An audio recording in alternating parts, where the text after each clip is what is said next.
Assalamualaikum warahmatullahi wabarakatuh. Bismillahirrahmanirrahim.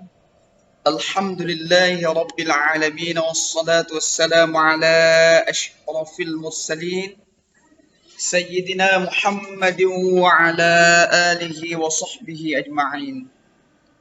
Qala rabbi shrah li sadri wa yassir li amri wahlul 'uqdatam min lisani yafqahu qawli. Amma ba'd.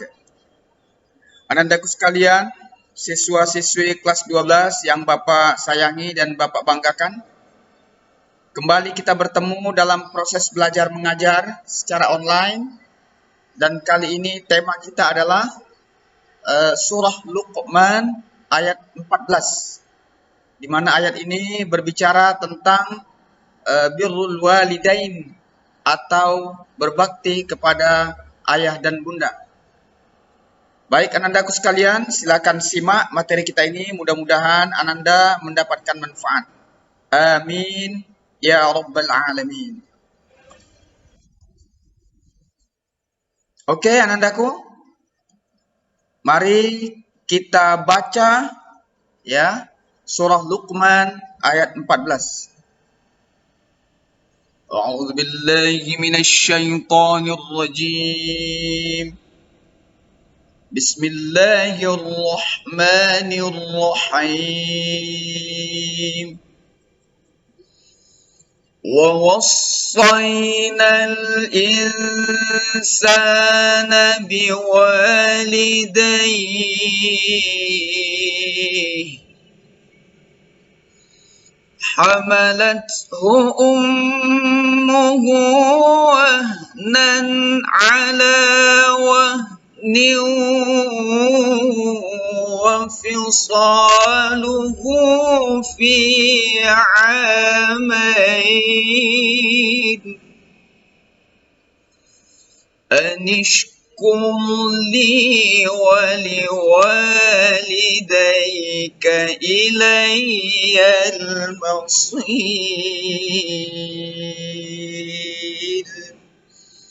Sadaqallahul azim.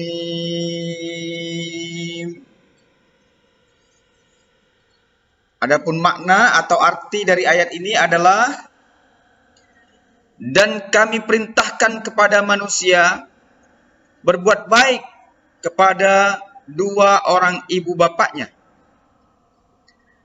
Ibunya telah mengandungnya dalam keadaan lemah yang bertambah-tambah dan menyapihnya dalam 2 tahun. Bersyukurlah kepadaku dan kepada dua orang ibu bapakmu, hanya kepadakulah kembalimu. Itu tadi ananda sekalian, surah Luqman dan terjemahannya. Nah, selanjutnya mari kita lihat hukum tajwid yang ada di dalam surah Luqman ayat 14. Ini beberapa saja di antaranya nak ya. Pertama, pada kata wawassayna itu terdapat hukum mad asli ya. Di depan na itu ada alif nak, maka na-nya panjang, wawassayna. Ya, itu mad asli namanya. Kemudian al-insan terdapat hukum bacaan ikhfa namanya. Nun mati bertemu sin, itu didengungkan. Insan. Ya. Kemudian yang ketiga, pada kata biwalidayhi terdapat hukum tajwid mad asli, ya, yaitu pada huruf waw. Karena di depan waw itu ada alif. Biwalidayhi, wa-nya panjang ya nak ya, dimatkan atau dipanjangkan. Satu alif atau 2 harokat. Kemudian ummuhu terdapat hukum tajwid gunnah atau dengung ya. Itu yang dimaksud adalah mim yang bertasydid. Itu didengungkan nak. Ummuhu, enggak boleh ummuhu, enggak boleh. Jadi dengung ummuhu ya. Kemudian yang kelima, pada kata wahnan ala ya, Itu terdapat dua hukum tajwid, yaitu izhar halqi, ya, di mana tanwin atau baris dua pada huruf nun itu nan bertemu dengan ain, itu tidak boleh didengungkan anak. Nanda wahnan ala, ya. Kemudian ada mad asli, yaitu mad pada huruf lam. Lamnya itu dipanjangkan, ya, satu alif, ala, ya. Kemudian pada kata wahniwa, ya, terdapat hukum tajwid idgham bi gunnah, di mana tanwin atau baris dua bertemu huruf waw, ya, itu didengungkan dua alif atau 4 harokat. Wahniwa, ya. Kemudian yang ketujuh fisaluhu, ya, terdapat hukum tajwid mad asli pada huruf shad, ya nak, ya, karena di depan shad itu ada alif, jadi shadnya panjang, fisaluhu. Kemudian pada kata fi terdapat hukum tajwid mad asli juga, karena di depan fa itu ada huruf ya, ya, fi. Itu nak, ya. Kemudian amain, terdapat dua hukum tajwid, yaitu mad asli dan mad layyin. Itu a-nya itu mad asli, main, itu mad layyin namanya. Kemudian uskut, terdapat hukum tajwid ra tafkhim atau tebal, ya, ra-nya itu tebal, nak. Cara membacanya uskul, tidak boleh uskur, ya, tebal. Kemudian li, terdapat hukum tajwid mad asli, ya, karena di depan lam yang berbaris bawah itu ada huruf ya mati. Kemudian waliwalidaik, terdapat dua hukum tajwid, yaitu mad asli, wa-nya itu mad asli, dan mad layyin, daik, itu, ya, dal di depannya ada ya mati, itu mad layyin. Kemudian al-mawsid nomor 13, terdapat hukum tajwid mad arid lis-sukun, ya, mawsid itu ada ya mati, kemudian di depannya ada ra, karena kita berhenti, maka ra-nya juga dimatikan. Ini yang disebut dengan arid lis-sukun. Panjangnya bisa 2 sampai 6 harokat. Mawsid, itu nak, ya. Itu dulu hukum tajwid yang ada di dalam surah Luqman ayat 14. Baik anandaku, selanjutnya mari kita lihat asbabun nuzul atau sebab turunnya surah Luqman ayat 14. Adapun sebab turunnya surah Luqman ayat 14 adalah para mufassir atau ahli tafsir berpendapat bahwa ayat ini turun terhadap permasalahan seorang sahabat, ya, yang bernama Sa'ad bin Abi Waqqas. Tatkala dirinya memeluk Islam, lalu ibunya mengatakan kepadanya, "Wahai Sa'ad, telah sampai informasi kepadaku bahwa engkau telah condong kepada agama Muhammad. Demi Allah, aku tidak akan berteduh dari teriknya matahari dan angin yang berhembus. Aku tidak akan makan dan minum hingga engkau mengingkari Muhammad sallallahu alaihi wasallam dan kembali kepada agamamu sebelumnya." Jadi ibunya mengancam, ya, dia tidak rela anaknya masuk Islam. Sa'ad adalah anak lelaki yang paling dicintainya, tetapi Sa'ad enggan untuk itu. Jadi Sa'ad walaupun disuruh keluar dari Islam, dia tidak mau. Dan ibunya menjalani itu semua selama 3 hari dalam keadaan tidak makan, tidak pula minum, serta tidak berteduh, sehingga Sa'ad pun mengkhawatirkannya. Lalu Sa'ad datang menemui Nabi Muhammad SAW dan mengadukan sikap ibunya kepadanya. Maka turunlah ayat ini.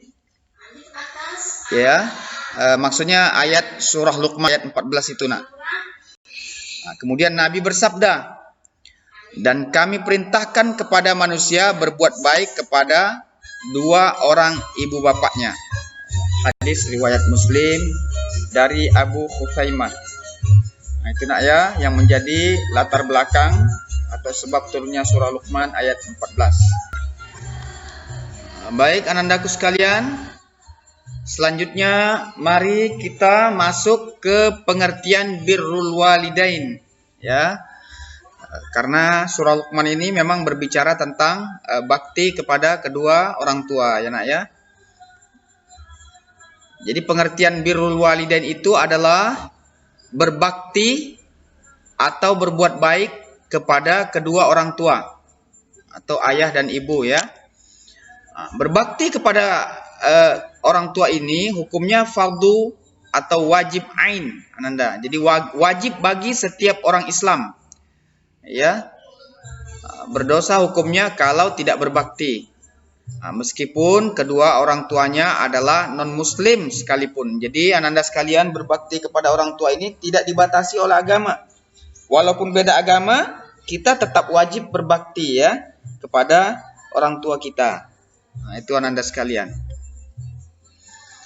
Adapun bentuk-bentuk bakti kita kepada orang tua diantaranya adalah satu, berbicara kepada kedua orang tua dengan sopan, santun, dan lembut. Jadi tidak boleh kita misalnya kurang ajar ya nak ya, dalam sikap,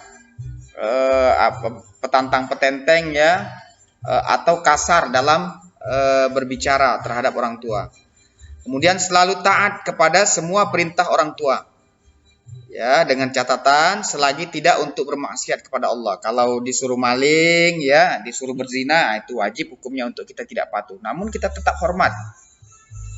Kemudian ananda sekalian, jangan bermuka masam, ya, atau cemberut. Jangan melotot, ya, bila berhadapan dengan kedua orang tua. Kemudian berusaha sekuat tenaga untuk menjaga nama baik orang tua. Ingat ananda, pada diri ananda itu ada ya harga diri orang tua. Ketika kalian membanggakan, maka orang tuamu ikut bangga. Tetapi sebaliknya kalau ananda bikin malu, maka orang tuamu juga ikut malu. Ya, jadi jaga sikap, itu artinya ananda sudah menjaga ya kehormatan orang tua. Kemudian ringankanlah beban kedua orang tua kita. Ya, baik secara mental ataupun secara finansial ya. Maksudnya itu nak meringankan beban orang tua secara mental. Jangan kita ini jadi beban pikiran ya. Awak keluar dari rumah bawa motor, tapi orang tua di rumah ya tak bisa makan gara-gara mikirin ananda ya yang sedang bawa motor. Apalagi terdengar ananda kebut-kebutan. Itu cemas dia, itu secara tidak langsung Anda sudah membebani pikiran orang tua ya, bikin orang tua tidak tenang ya, atau bertinju atau misalnya bolos dari sekolah, itu kan membebani ya, membebani pikiran orang tua. Jadi ringankan, jangan kita jadi pikiran ya. Nah, kemudian konon lagi kalau Ananda misalnya sudah sukses kelak ya, Ananda sudah jadi orang kaya, itu dibantu orang tua itu Ananda sekalian, jangan perhitungan. Ya, ingat orang tua kita tidak pernah perhitungan dengan kita, ya, maka kita pun harus demikian, ya. Nah, kemudian mendoakan keampunan dan kasih sayang Allah untuk beliau berdua Ananda, baik ketika beliau masih hidup, konon lagi beliau sudah meninggal dunia, ya, sebagaimana doa yang sering kita baca, Allahumma ghfirli dzunubi wa liwalidayya warhamhuma kama rabbayani shaghira. Ya Allah, ampunilah dosaku ya dan dosa kedua ibu bapakku, dan sayangilah mereka, kasihilah mereka sebagaimana mereka mengasihiku waktu kecil. Itu doa yang diajarkan kepada kita Anda sekalian untuk orang tua kita. Nah, Anda sekalian, kalau tadi bentuk-bentuk bakti kepada orang tua yang harusnya kita jalankan, maka berikut ini adalah Bapak akan kemukakan bentuk-bentuk kedurhakaan kepada orang tua, dan ini mesti kita jauhi Ananda ya, jangan kita buat ini. Apa saja bentuknya? Satu, membuat orang tua sedih dan sakit hati Ananda sekalian Ya, jangan sampai ya menetes air mata orang tua kita gara-gara sikap kita ya, yang menjengkelkan atau yang menyinggung ya. Anda sekalian, netes air mata orang tua karena sedih oleh ulah kita dan kita tidak sempat minta maaf ya, dan beliau tidak memaafkan, jangan harap dapat bau surga. Ingat itu. Ya. Kemudian berkata kasar. Ya, dipanggil orang tua, "Woi!" Ya. "Mion. Oi!" Atau, "Nak, jangan kayak gitu. Mama nih." Kasar ya, membentak. Cis dan sebagainya ya. Itu tidak boleh Anda sekalian. Hal ini sebagaimana yang dijelaskan Allah dalam Al-Qur'an ya. Surah Al-Isra ayat 23. A'udzubillahi minasyaitonirrajim. Wa qadha rabbuka alla ta'budu illa iyyahu wa bil walidaini ihsana. Imma yablughanna 'indakal kibara ahaduhuma aw kilahuma fala taqul lahumā uff wa la tanhadhumā wa qul lahumā qawlan karīmā. Ini nak ya, ini firman Allah langsung. Dan Tuhanmu telah memerintahkan supaya kamu jangan menyembah selain Dia. Jadi jangan musyrik. Dan hendaklah kamu berbuat baik pada ibu bapakmu dengan sebaik-baiknya.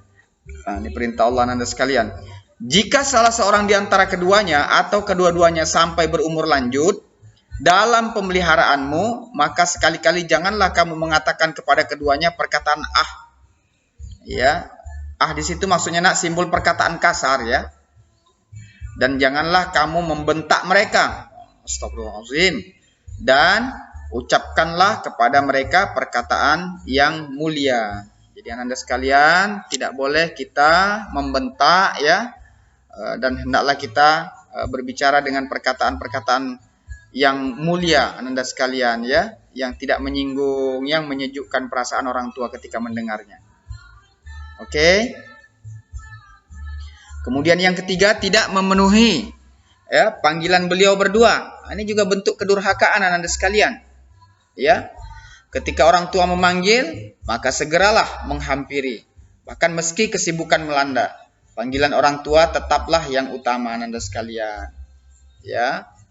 Jadi tidak boleh kita menunda-nunda. Jadi harus segera. Begitu dipanggil, "Iya, Mak," atau "Iya, Pak," langsung datang nak. Ini dak iyo baik tapi masih di situ-situ baik, menjengkelkan. Jangan seperti itu. Kemudian yang keempat, pelit atau kikir kepada orang tua. Nauzubillah min dzalik. Ini tadi sudah Bapak jelaskan juga ya, sekilas nak ya. Jadi sikap durhaka lainnya yakni enggan mengurus orang tua dan pelit memberikan sesuatu untuk mereka. Perhitungan ya. Apalagi dia lah punya istri, istrinya lah pelit pula. Astagfirullahaladzim. Tambah jadilah kedurhakaan. Padahal keduanya sangat membutuhkan misalnya ya. Namun si anak enggan memberikannya. Pelit. Jika memberi pun dilakukan dengan sangat perhitungan. Ingat, dulu waktu kau kecil orang tua tak pernah perhitungan kepadamu. Tapi setelah engkau berada sebagai anak, ketika engkau telah berada ya, maksudnya kaya, sebagai anak kau mulai perhitungan. Bahkan pelit kepada beliau. Ini adalah juga bentuk kedurhakaan. Enak ya, nauzubillah min dzalik. Kemudian yang kelima, bermuka masam. Ini tadi sudah dijelaskan nak ya. Jadi bermuka masam di hadapan orang tua, menampilkan wajah cemberut juga dapat menyebabkan kedua orang tua berduka. Termasuk durhaka pula jika merendahkan mereka, mengejek keduanya, mengatakan bahwa mereka kuno. Ada kan anak tuh ngatain mamaknya kuno. Kolot mama nih, ketinggalan zaman, dak gaul, dan lain sebagainya. Ini Anda sekalian adalah juga bentuk kedurhakaan. Kemudian menyuruh-nyuruh orang tua ya, merintah-merintah orang tua ya. Seharusnya orang tua lah yang menyuruh anak, bukan sebaliknya. Karena itulah termasuk perbuatan durhaka, yakni memerintah atau menyuruh orang tua, meski untuk perkara sepele seperti menyiapkan makanan. Ya, apalagi mencuci atau menjadikan mereka seperti pembantu rumah tangga. Ini nauzubillah min dzalik. Astagfirullahaladzim. Ini jangan sampai kita lakukan nak ya. Kemudian yang ketujuh, malu mengakui ayah dan ibu. Nah, ini ada juga nih anak malu nengok penampilan ayah dan ibunya ya. Yakni merasa malu mengakui orang tua. Malu dengan keberadaan mereka, baik karena orang tuanya miskin atau berpendidikan rendah atau apapun alasannya. Hal ini seringkali terjadi saat seorang anak bersama dengan teman-temannya atau si anak telah bekerja dan naik status sosialnya. Nah, mulailah sombong tuh. Perbuatan ini merupakan sikap durhaka yang amat sangat buruk, kejam dan amat tercela. Ananda ingat cerita legenda maling kundang? Nah, jangan jadi maling kundang. Kemudian yang ke-8 ya nak ya, menelantarkan orang tua. Jadi merawat orang tua yang telah usia lanjut, ya kebetulan orang tuanya usianya lanjut, memang tidaklah mudah. Namun itulah kewajiban sekaligus kesempatan anak untuk meraih surga. Namun kebanyakan anak justru menelantarkan mereka, pergi jauh dari keduanya. Nauzubillah min dzalik, ya Allah. Bahkan mengirim mereka ke panti jompo. Bapak mamanya dikirimnya ke panti jompo, dia tidak mau ngurusnya ya. Sungguh perbuatan ini merupakan sikap durhaka yang amat sangat tercela, Anda sekalian. Ya, jangan sampai kita berbuat ini. Nah, baik, Anda sekalian, itu tadi bentuk-bentuk kedurhakaan ya. Sekarang mari kita masuk ke pembahasan berikutnya, yakni keutamaan berbakti kepada kedua orang tua. Satu, berbakti adalah merupakan amal yang paling utama. Nah, ini keutamaan yang pertama nah ya. Berbakti kepada kedua orang tua merupakan salah satu amal yang paling utama. Sebagaimana hadis ya dari Abdullah bin Mas'ud radhiyallahu anhu, ia berkata, aku pernah bertanya kepada Rasulullah sallallahu alaihi wasallam, amalan apa yang paling dicintai Allah? Beliau menjawab, salat pada waktunya. Aku melanjutkan, kemudian apa ya Rasulullah? Beliau menjawab, berbakti kepada kedua orang tua. Nah, jadi berbakti ini Ananda sekalian urutan kedua sesudah salat, ya. Perintah salat. Lalu aku bertanya lagi, kemudian apa lagi ya Rasulullah? Beliau menjawab, berjihad di jalan Allah. Nah, ya. Inilah keutamaan yang pertama dari berbakti kepada orang tua. Kemudian yang kedua, bernilai jihad. Berbakti kepada orang tua senilai dengan jihad ya fisabilillah atau perang di jalan Allah. Sehingga pada beberapa hadis beliau menganjurkan orang yang akan berjihad untuk berbakti kepada kedua orang tua. Sebagaimana hadis dari Abdullah bin As, ia berkata, seorang laki-laki datang kepada Nabi Shallallahu Alaihi Wasallam lalu meminta kepada beliau untuk berjihad. Maka beliau bersabda, apakah kedua orang tuamu masih hidup? Ia menjawab, ya. Beliau pun bersabda, maka bersungguh-sungguhlah dalam berbakti kepada keduanya. Hadis riwayat Al-Bukhari dan Muslim. Kemudian yang ketiga, bakti kepada orang tua itu berpahala hijrah Ananda. Berbakti kepada kedua orang tua juga bernilai hijrah. Ada seseorang yang berniat berhijrah ke Madinah, lalu Rasulullah memerintahkannya untuk tetap di negerinya dalam rangka berbakti kepada kedua orang tua. Ya. Seorang laki-laki datang kepada Rasulullah SAW lalu berkata, saya berbaiat ya kepadamu untuk berhijrah dan berjihad. Aku mengharapkan pahala dari Allah. Beliau bertanya, apakah salah satu orang tuamu masih hidup? Ia menjawab, ya, bahkan keduanya masih hidup. Rasulullah bertanya lagi, maka apakah kamu masih akan mencari pahala dari Allah? Ia menjawab, ya. Maka beliau pun bersabda, pulanglah kepada kedua orang tuamu, lalu berbuat baiklah dalam mempergauli mereka. Jadi tidak jadi hijrah Anda sekalian, malah disuruh balik ya untuk berbakti kepada ayah dan bundanya. Kemudian yang keempat, surga di bawah telapak kaki ibu.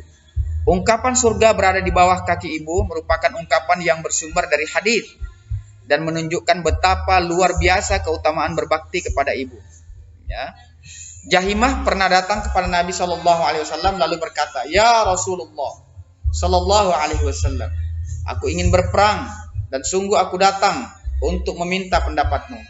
Beliau bertanya, apakah engkau masih memiliki ibu? Ia menjawab, ya. Maka beliau pun bersabda, tetaplah bersamanya, karena sesungguhnya surga ada di kakinya. Hadits riwayat Ibnu Majah dan An-Nasa'i. Kemudian yang kelima, dipanjangkan umur, ditambah rizki. Jadi bakti kepada orang tua Anda sekalian bisa memanjangkan umur dan memurahkan rizki. Di antara keutamaan berbakti kepada kedua orang tua adalah sama dengan keutamaan silaturahmi, yakni dipanjangkan umur dan ditambah rizkinya. Siapa yang ingin dipanjangkan umurnya dan ditambah rizkinya, maka hendaklah ia berbakti kepada kedua orang tuanya dan menyambung silaturahim. Ini hadits riwayat Ahmad. Kemudian yang keenam, keutamaannya adalah memperoleh ampunan dari Allah. Ya. Berbakti kepada kedua orang tua merupakan salah satu amal yang dengannya Allah akan mengampuni dosa-dosa seorang hamba. Ya. Siapa yang mendapati salah satu dari kedua orang tuanya, kemudian ia tidak diampuni, maka Allah telah menjauhkannya dari rahmat. Jadi Anda sekalian, hadis ini menggambarkan betapa ruginya orang yang masih punya orang tua, tapi kemudian ya dia tidak mendapatkan keampunan dari Allah karena dia menyia-nyiakan kesempatan alias tidak berbakti. Nah, itu maksudnya nak ya. Termasuk orang merugi dia. Kemudian yang selanjutnya, taat kepada orang tua merupakan bentuk ketaatan kepada Allah. Ya, sebagaimana hadis, taat kepada Allah salah satu bentuknya adalah taat kepada orang tua. Durhaka terhadap Allah salah satu bentuknya adalah durhaka kepada orang tua. Jadi dengan kata lain, taat kepada orang tua sama dengan taat Allah, durhaka kepada orang tua sama halnya juga durhaka kepada Allah. Kemudian yang ke-8, keridhaan Allah ada pada keridhaan orang tua. Sebagaimana Rasulullah SAW bersabda, keridhaan Allah ada pada keridhaan orang tua dan kemurkaan Allah ada pada kemurkaan orang tua. Nah, ya, maka kita jangan sampai melakukan hal-hal yang orang tua kita tidak ridho ya. Kemudian yang ke-9, bentuk taubat kepada Allah. Ya. Itu adalah merupakan bentuk taubat kepada Allah. Jadi bakti kita kepada orang tua itu merupakan salah satu bentuk taubat kita kepada Allah.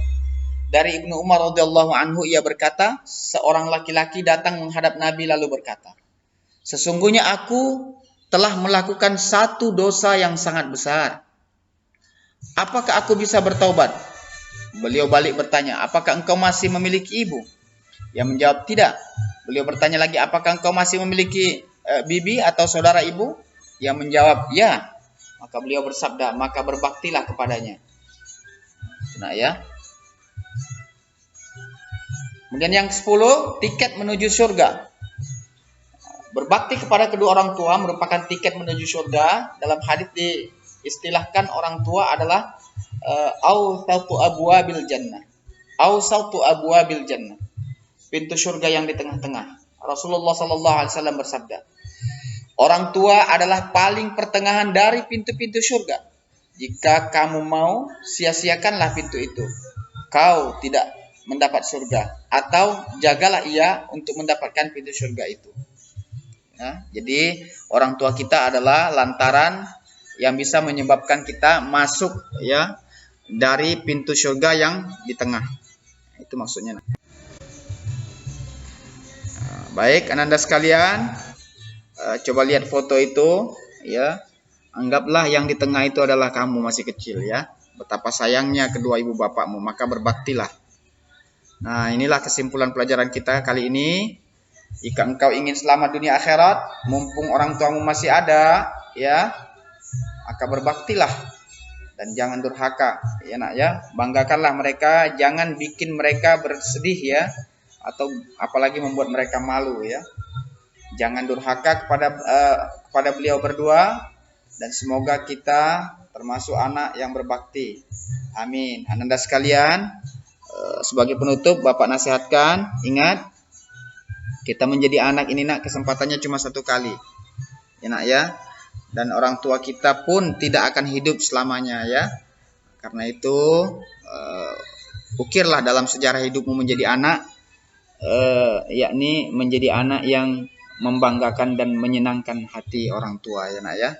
Semoga kita semua termasuk ke dalam golongan anak-anak yang salih dan salihah. Amin ya rabbal alamin. Akhirul kalam. Mohon maaf jika ada hal-hal yang tidak berkenan. Dan Bapak tutup. Assalamualaikum warahmatullahi wabarakatuh.